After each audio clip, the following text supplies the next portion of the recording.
वाला था, तब बेला ने पूरी कोशिश से सिरहाने की किताब उठाई और उस पर फेंक मारी। कुत्ता तब जाकर रुक गया और दरवाजे के पास जाकर बैठ गया।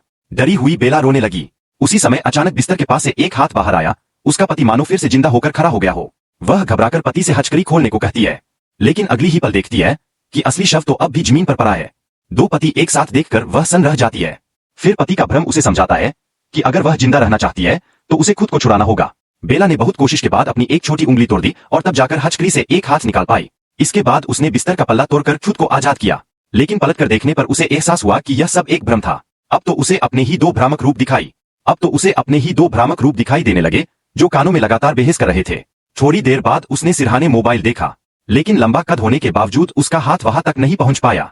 उघर कुत्ता पति की लाश का तीसरा टुकड़ा खा चुका था और 19 घंटे बीत चुके थे। तब उसे पति द्वारा रखे पानी का गिलास याद आया। बहुत कोशिश के बाद उसने कप को पकड़ा, लेकिन पीने ही वाली थी कि पति का भ्रम फिर से मजाक उड़ाने लगा। वह गुस्से में पानी